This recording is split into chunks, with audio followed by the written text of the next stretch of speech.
Ngayon, tuturuan po kita paano po magsaing. Punta po tayo sa pagkuha ng bigas.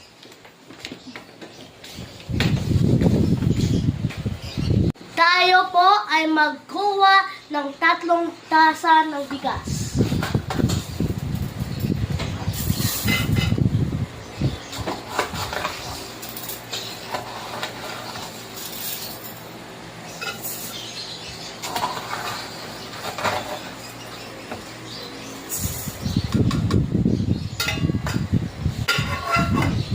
Ngayon, huhugasin natin yung bigas.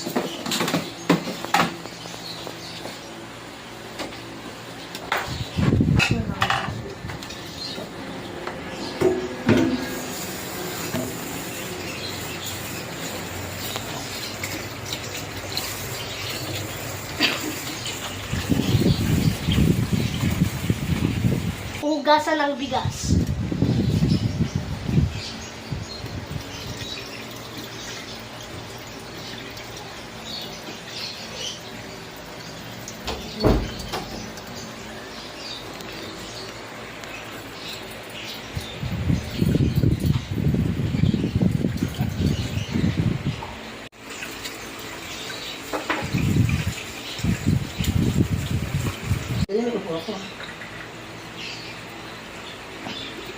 Sukatin ang bigas at ilagay ng sapat ng tubig.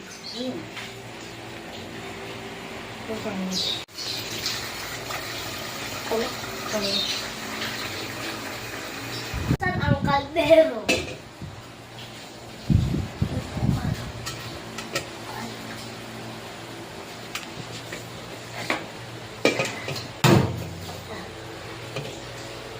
At takpan. Idalhin sa lutuan. Teka lang po, humingi ng tulong sa nakakatanda para isaksak ang kuryente. Pwede na magpindutin at hintayin ang maluto bigas. Luto na po ang sinaing.